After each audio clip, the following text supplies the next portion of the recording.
Hey guys, and good afternoon. My name is Ashley, and I am here to talk to you about things that scare me. Back away. Yeah. Away.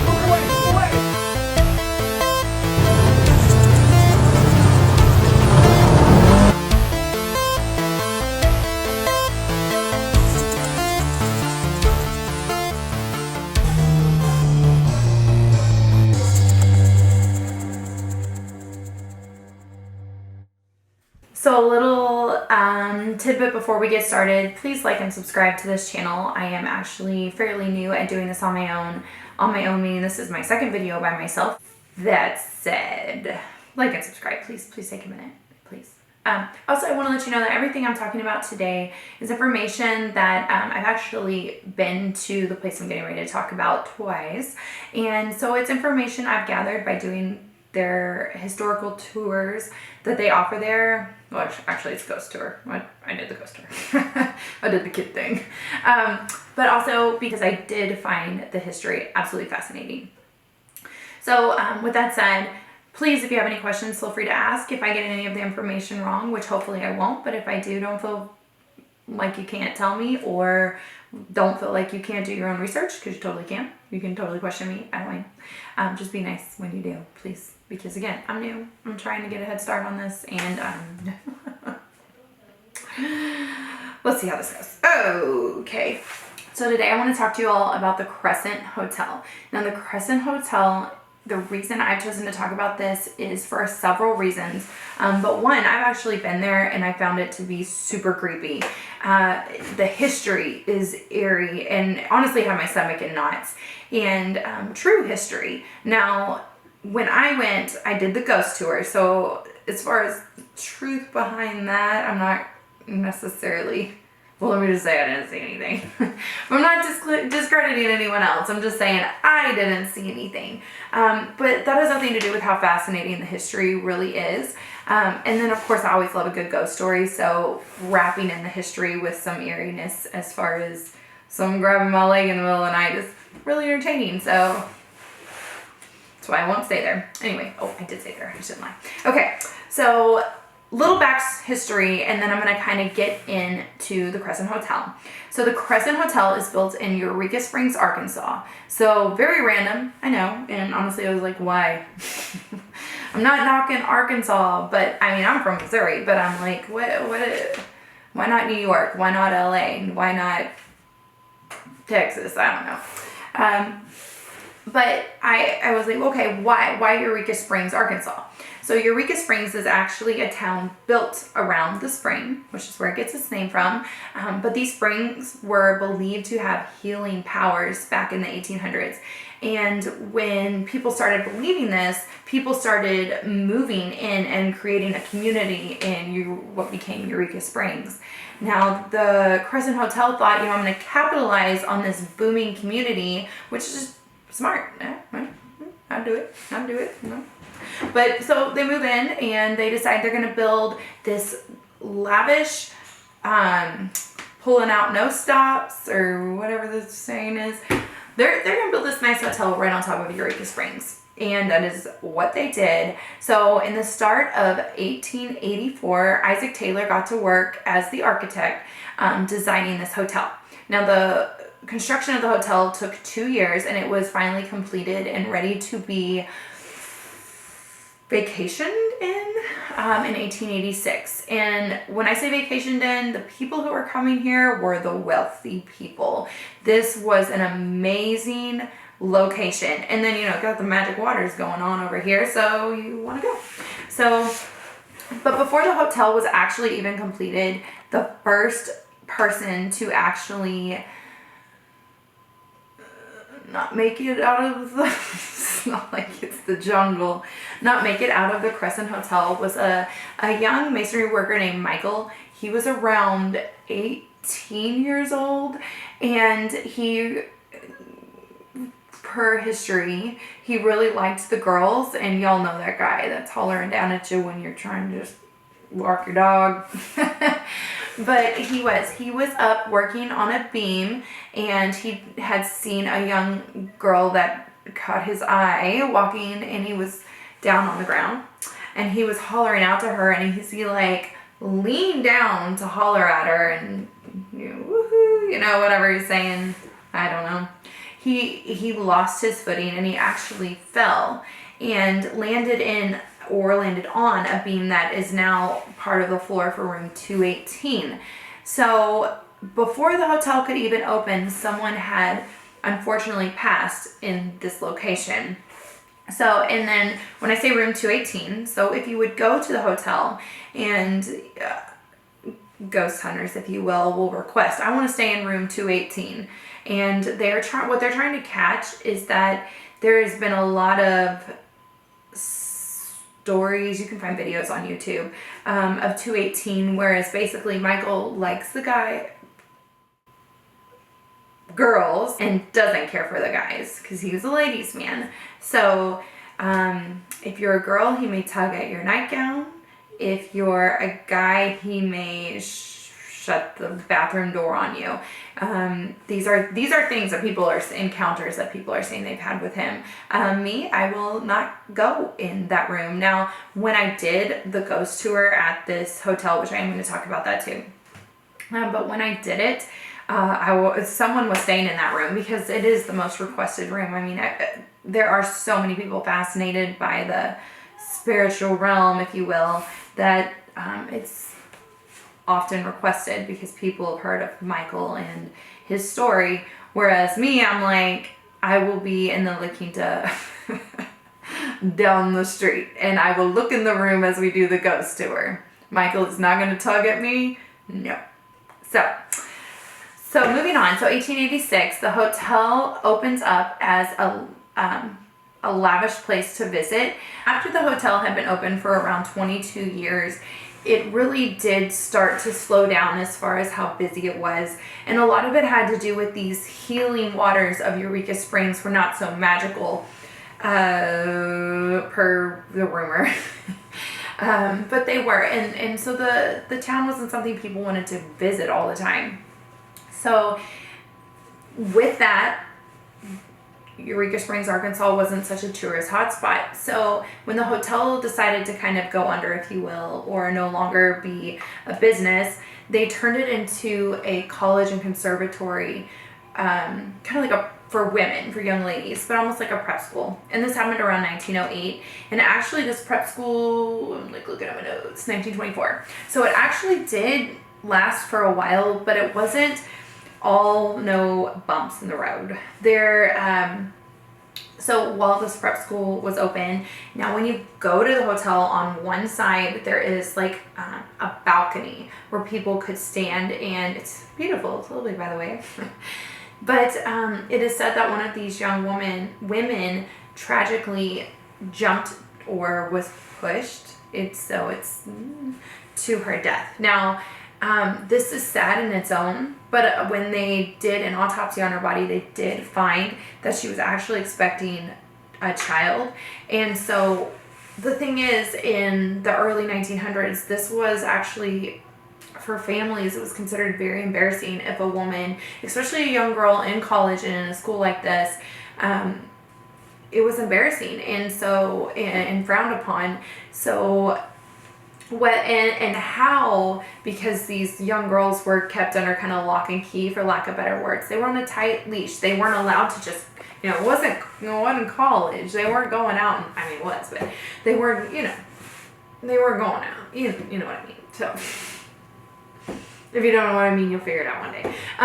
They were, this was highly frowned upon to become a child and be out of wedlock. And then they were kind of on lockdown. Like boys weren't coming up in their college, and they weren't going out in the town. So how she became pregnant is kind of like, sneaky. But so the thing is did she jump because this is such an embarrassment and a disappointment to her family, and she just couldn't live up to this? Or was she pushed because she was expecting, and whoever may have been the father may not have wanted this secret to get out? Maybe he was someone who worked at the school. If you're staying at the hotel around 10:30 at night, coming off of this balcony, and no, I did not go down there at 10:30. Gosh dang it. I would have been able to look at a ghost from afar, okay? But they say you can see around 10:30 a white mist, and in the mist there's the form of a lady, and she just kind of comes down off the balcony. And now the second half to that, depending on who you're hearing the story from, whether that be one of the ghost tour guides or someone on YouTube, whoever you're hearing the story from, they'll say you can almost see like this figure coming out off the balcony, but then there's also a darker shadow up here that steps back. So that's where that whole "did someone push her, did she just jump" come from. But yes, another lady did pass away. A young woman did pass away during the college, when this Crescent Hotel was a college or prep school. So after being a junior college, the hotel actually sat vacant for about 6 years. And this was like 1936, something like that. And then the hotel actually fell under the new ownership of Norman Crazy Dr. Baker. I'm name calling, but it's true. Let me get my notes. So let's talk a little bit about Norman Baker. Norman Baker was born in Muscatine, Iowa in 1882. He was the youngest of 8 siblings, and his mother was a poet, his father was an inventor. So Norman, do you guys know I want to say Norman Bates? I'm probably going to say it in here and just keep going, and I'm going to just Norman Baker. I'm going to say Norman Bates, I just know it. Norman Bates. Have y'all seen Bates Motel? Oh, okay. Anyway, so Norman Baker, there's a lot to be said about him. And growing up, he had a pretty decent childhood. His family was well-to-do. His dad was actually a pretty successful inventor. But Norman just seemed like a sketchy guy. I wish, kind of like he just wanted to kind of swindle people. Flipping Norman Baker, I don't know what to say about him. Norman Baker started his career traveling around with a mentalist. So he definitely he learned a lot about showmanship. And I think because he, as you're going to learn to kind of scam people, he definitely learned a bit about showmanship here. But he worked with this woman, she was a mentalist, and they traveled around together, but eventually she decided to retire.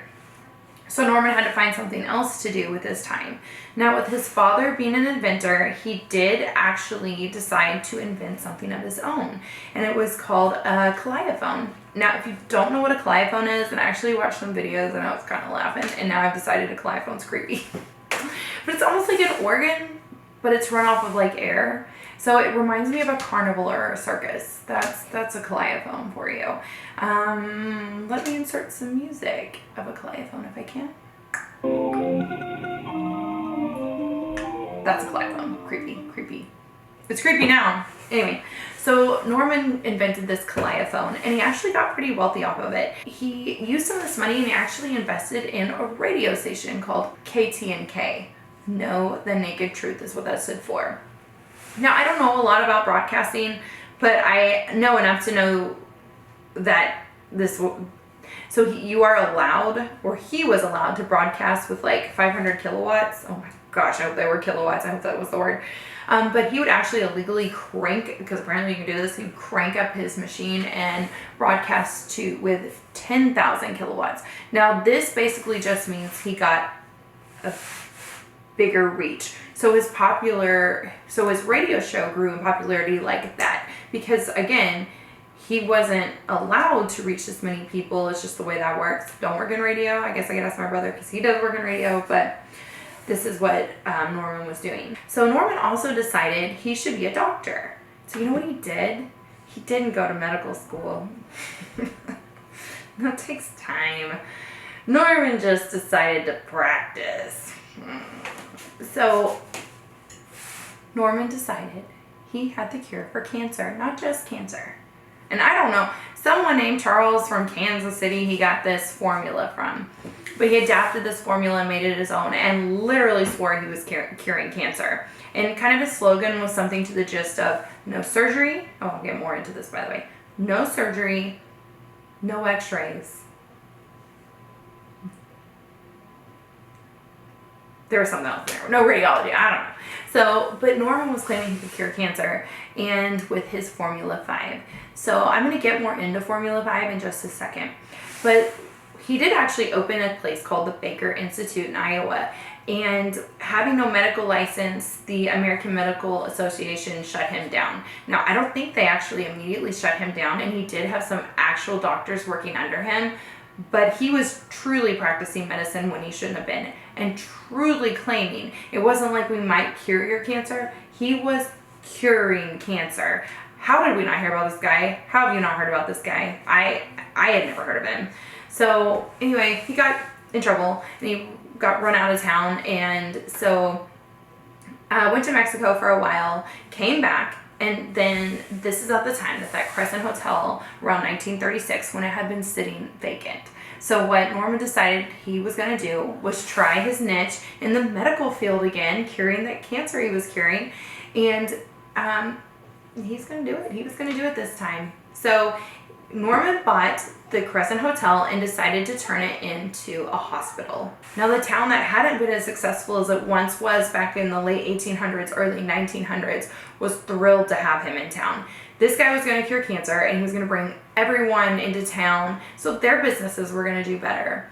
And so they kind of welcomed him originally with open arms. So Norman, under his non-real medical license, decided to practice with what he called Formula 5. Now, I'm going to start with the happy things in Formula 5, but basically, Formula 5, when I say happy things, watermelon seeds, clover, corn silk, alcohol, and carbolic acid. I think there was something else. Hold on, let me reference my notes. Glycerol. That was going to cure cancer. It was equal parts, and this was his Formula 5. Now, what he would do is, I'm going to like advertise for him for a second. I am the place you will go that you are going to have cancer cured without your surgery, without your x-rays and radiology and all these things. You will be cancer free, and I'm here for you. And not only that, but you're going to stay in this beautiful hospital with the beautiful sights to see. And also, when Norman came in to the Crescent, he painted it purple. Not the outside, the inside. Random things on the inside. Purple. That was like his signature color. And someone asked him, like, why all these weird colors? Because it wasn't like this beautiful purple. Like, it was purple. And I like the color purple, but he was painted purple. Like the chimney at the fireplace, purple. His office, purple. His ties on his suit, purple. And he also was a tad paranoid. And so also one of the welcoming things he had was like machine guns in his office. Yes, he did. Now, I had a hard time finding that online, but she told us that in the ghost tour, and I swear I remembered it, and I found it online, and he had machine guns hanging in his office because he was paranoid that people were coming after him, probably because he was such a shyster. I wasn't saying it like that to be funny. I was stuttering. So Norman opens his hospital. He's painted it in these lovely colors that because I think he said sick people need a cheerful place. I don't think that's what he said. That's weird. So patients started coming in, and he would take this Formula 5 that I was just talking about and inject it into their cancer sites or their tumor sites up to 7 times a day. Now, he did take Sunday off because cancer takes Sunday off. It doesn't take Sunday off. I'm just saying, like, that's ridiculous. But he was injecting it, saying this cancer will go away. Now, under his care, he had up to 44 patients, if not more, pass away. And even though he's not like a murderer, he kind of, in my opinion, I'm like, how did this guy, now he did get jail time, but it was for mail fraud, and I don't know, maybe because he was saying he was curing cancer and sending out letters about it, I don't know. But he didn't get jail time for this, which is so nuts to me, because he wasn't curing cancer. He had literally no medical science, and these people were dying probably more quickly. Not saying that this Formula 5 was killing them, but I can't see it being good for them. But because they weren't able to get the treatment they were really needing, and they were desperate, so he was getting their money. They were dying probably more quickly because they weren't having the proper care. And then when they would pass away, he would have his nurse wheel them down to the morgue at night, because he didn't want the other, this is where you cure cancer, you're not dying from it, so he didn't want the other patients to see it. And he would have his nurse wheel the patients down to the morgue at night, and then he would experiment on these patients. And that's going to come back around here in a second, because that's weird. Now, if you don't have a medical license or any training, from what I saw, he had no training.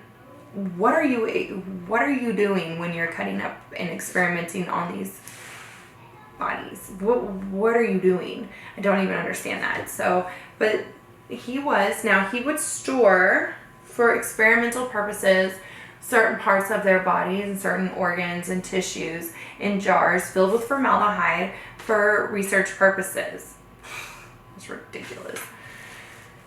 Not only were these patients coming and paying Norman Baker a load of money to save their family members, or save themselves or their family members, whichever ones, but he would pay healthy people to sit. Like, if there was going to be a tour, he would pay healthy people to sit on the porch and rock and hang out, so that it looked like these people were doing so fantastic. So it wasn't just Norman who was in on this shysta. It was other people knew things were going on that didn't quite add up. So Norman was able to practice on people, or experiment on people, or whatever word you want to use, until about 1939, and then they closed his hospital. They being the fact that he went to court and was found for mail fraud. Now, I don't have a lot of details on the mail fraud, but basically he went to jail for about 3 to 4 years. Definitely should have been longer time. And I don't understand, it doesn't even make sense to me why he wasn't charged with more by the patients and their families. But honestly, I don't think a lot of people who were the patients and their families, he shysted them. Like, they didn't know all the details of what all he had been doing. So I don't know if it didn't come to light. But basically, after being in prison for about 3 to 4 years, Norman actually left, and being a wealthy man, because he still had his money, he was just hanging out while he was in prison, he went down to Miami and lived on a 3-story yacht. And basically time caught up with him, and he ended up with cirrhosis of the liver and ended up passing away in Miami in 1958. So there's that one. So let me tell you what I thought was really crazy. So when I was researching this story, now my husband and I went in 2014, and then my friends and I, some of my girlfriends and I went in last year in late 2021. And I was researching this, and I found out that actually in spring of 2019, a groundskeeper was doing some work, and she was kind of digging down and found a jar in the ground that was full of clear fluid, and what she described as maybe like human tissue. And she said that on the news, so I think she was being polite of whatever she found. So she obviously notified the appropriate authorities, and they came in, and after weeks of digging, up to 500 different jars full of human body parts, organs, specimens. Now, the jars weren't real big, so when I say body parts, specimens were uncovered and sent off to be researched and studied to see exactly what they were. But if you do the tour of the Crescent Hotel, they have all these little jars kind of on display, and of course they're probably not probably I hope they're fake. They've got these jars of like specimens, And the groundskeeper said as soon as she was digging in the ground, she was like, yeah, I've seen this before in the model cabinet over there in the basement. How creepy is that? Sorry, just to move on. And I stayed there with my friends, and I didn't even know about that. They were hiding that from me. They didn't hide it. I just didn't ask enough questions before I came. So, after Norman Baker had left the Crescent Hotel, it actually underwent several more owners, trying to kind of turn it back into a hotel or some sort of place to make profit off of, basically. Until around 2000, when Marty and Elise Rennick took over, and they were the ones to kind of be like, we need to come in here and restore this wonderful place, this wonderful creepy place, but this wonderful place back to its original as much as possible, like what it once was. And they did do that. So, and they are still currently the owners as far as I can tell. Now, when I went to the Crescent Hotel, oh, Lord have mercy, I didn't see anything, but I was scared the whole time. So I did a ghost tour there, and let me tell you a little bit about my experience. So we came at night, and you're actually winding up this hill to get to the Crescent Hotel. And I wasn't quite sure what it was going to look like in person. I'd seen pictures online, and you get up there and you see it, and it's like on this hill, and it was at night, and these lights were shining, like floodlights were shining on it. I was like, turn around, we need to go home right now. Somebody's gonna come after us. Like, this is a bad place to be. This is a bad part of town on top of this hill. Now, it wasn't, but that's just being me.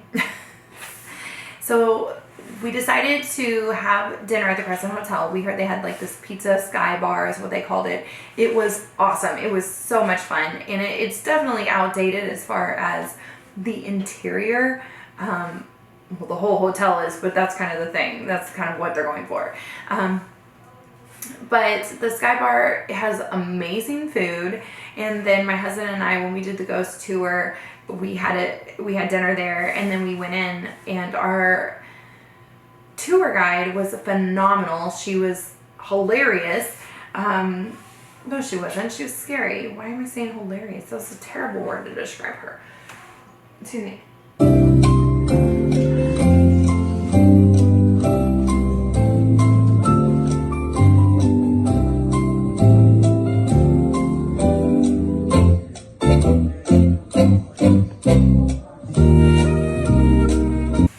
So a couple of the ghosts that I haven't mentioned just yet that I found incredibly creepy. So at the top of the Crescent Hotel, and it's actually right outside that pizza bar I was just mentioning, there's one of those staircases that winds around and around, and at the banister, you can look over. You know what I'm talking about? You can see down the spiral banister.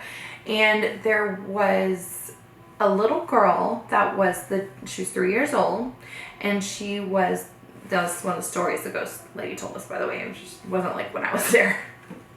I'm a bad storyteller. Why am I trying to do this? So this little girl was playing with her toys, and unattended for whatever reason. And if you go there, you will see, and I remember our tour guide telling us that banisters were much shorter back in the 1800s, and much shorter than they are today, because with time, people have just gotten taller. Now, is that true? I don't really know. I didn't question her. I was just like, oh, interesting. Good fact to know. Okay, we are getting taller. This is going to drive me insane. Okay, so this little girl, the banister, keep in mind the banister is fairly short, and it really is. It's almost kind of eerie. Like, you're looking down at it, you're like, I don't want to get close to that. But she was playing with her toys, and she ended up, for whatever reason, falling over the staircase and tragically falling to her death. And she's said to be one of the ghosts and one of the tenants that the lady was like, now, if you all are standing still, you may feel someone poke you or like tug at your shirt. And I was like, nobody better poke me, lady, or I want my money back, or maybe I should pay extra because I got the real experience. And I was like, oh, no. So alongside from her is a lady named Theodora, and she can be seen at her hotel room which is 419, by the way, and she's looking for her keys, and guests have run into her standing outside of 419, and the way that it gets described to me is it's like a full-fledged person. When I think of ghosts, I'm like an apparition. I can clearly see through them. But people will say this friendly lady named Theodora will be sitting there fumbling with her keys trying to get into her room. And they will go to say something to her and she's gone. So there's that one. Another thing that people claim to hear often, now I'm telling you some of the more, I'm going to call them popular ghosts, but you know what I mean. Some of the ones more talked about or people say they frequently encounter is these ghosts I'm mentioning, these spirits I'm mentioning. And remember, I'm new, be kind, please. Dear goodness gracious, just be kind. Another one is a ghost that, another one you can hear the squeaking wheels of the gurney. Now this would be late at night, and they normally, from what I've heard, is around 11, and that's because at night that's when the bodies would go to the morgue. So what do I think about when I visited the Crescent Hotel? When I went, I truly was scared because I really invest myself into this history and these stories. And as she was talking, our tour guide, I was literally like, they're not gonna come up behind me, are they? The Crescent Hotel really has a crazy history. Norman Baker definitely, I would say definitely being the leading part of that. He's a very creepy person that I honestly don't understand why more charges weren't brought against him, but I don't know. Anyway, guys, I really hope you found this interesting. I hope you found it educational, and honestly, if you want to go visit the Crescent Hotel, you should. And that's not the only thing to do in Eureka Springs, Arkansas. They also have those little cabin cottages. They're like tree houses. They're so neat, and that's where my husband and I stayed. Thank you guys for listening. This is going to be a super long video, and I'm sorry that I rambled, but I really hope you found the history of Norman Baker and the Crescent Hotel incredibly interesting. And thank you so much, and I will see you next time I talk about something that scares me. Peace out.